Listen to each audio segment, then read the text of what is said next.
insanın zindegisini tağyir veriyor dedik ya. Hazreti Fuzayl ibn Ayaz. Fuzayl ibn Ayaz'ın ötün zindegisi onça böyle yakşı değildi. Fuzayl ibn Ayaz özgür rahzandı. Oğurdu. Yani kotaytalik diysek mi? Merdimin alın kaytarılıp, merdimin zulmedip, merdimin mallarını alıyordu bul.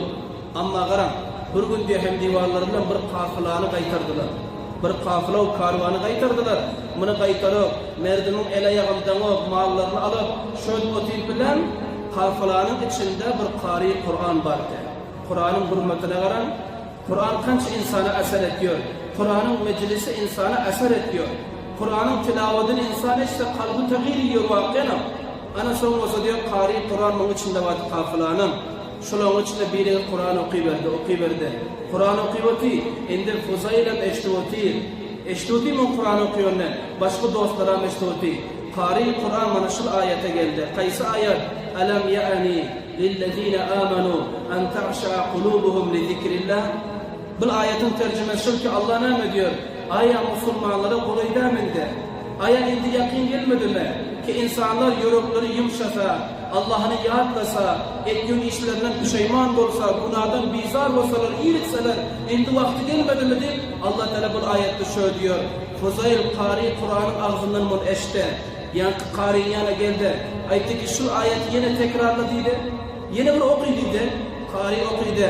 Alam ya'ani lillezine amanu en ta'şa'a kulubuhum li zikrillah. Bunu okuydular. Fuzayl diyor buradan yoluna inkılap geldi. Men ya'aytma Kur'an bir inkılabi kitap. Kur'an'ı bizler kolay bulamız diyor. Kur'an'a yakın bulamız diyor. Kur'an'ı vakiyen sıdkıdından eşlemiz diyor. Kur'an'ı uğranıldığımız diyor. Kur'an'ın tercümeyi Kur'an'ı bu oturkuramız diyor. Oturduk ana son lezzetin bilersiniz ne rakam Kur'an. Son Fuzayl'a itti diyor. Gözünden katır yaş akıverdi. Fuzayl'ın yüreğine inkılap geldi. Son diyor şöyle astagfirullah'naydı. Yankı Fuzayl diyor. Hem divarların yana vardı. Men aha bunu işten kayıttım. Hulasa kelam şun ki Fuzayl öldür rahsante ama behterin insan ol dünyadan ötüp gitti. Behterin yakşı adam ol ötüp gitti. Dünyadan ne verip şöyle bakatiri ki Kur'an'ı zindegisine getirdi. Kur'an'ı amel etti. Kur'an'ın biricik ayetine amel etti. Karan şunu eşitti. Yorunu tahsil etti. Fuzayl hem dünyasını abad etti hem olsa ahiret Fuzayl'den bulup gitti. Anında şu zamandan şu rakam.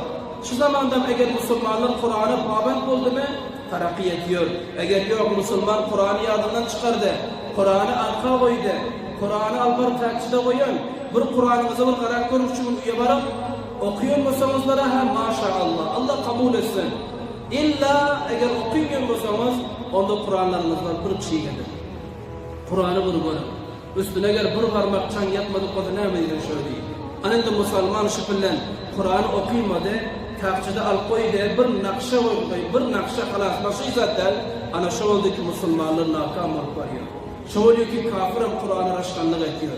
Kafir Kur'an'a tevhid ediyor. Öten sahabe-i kiramın zindegisi kança abattı. Sahabe-i kiramda kança gayret vardı. Sahabe-i kiram adına işte kafir kança korkuyordu. Kançıkları dünyasına abad edip ahiretine abad edendiler Kur'an zindegisinde vardı. Şair buna cevap veriyor. Ne diyor? Raftagan çun tabi Kur'an budan bersallatini zaman khandan budan.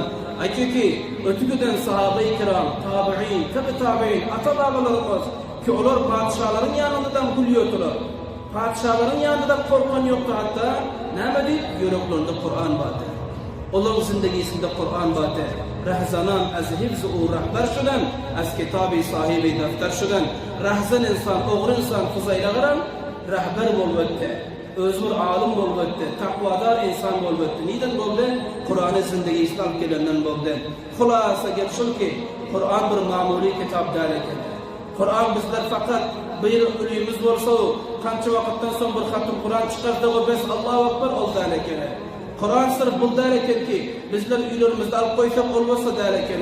Kur'an sırf bunun için der ki aruse kendimize üye getirebilirler. Kendinin kellesinin üstüne Kur'an koyup geliyorlar. Gözlenmesin diye hifazet olsun diye Kur'an onun için derken.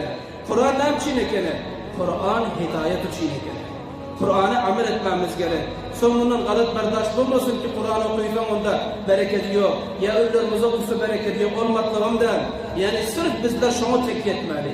Sırf bizler şuna mahkem durmalıyız. Belki Kur'an'ı zindagimize getirelim. Kur'an'ın talim alalım. Kur'an'ın tercümesini işleyelim. Kur'an bizlere ne ediyor? Onu bizler takip edelim. Ta ki bizlerin zindagimiz ve ahiretimiz abad olur.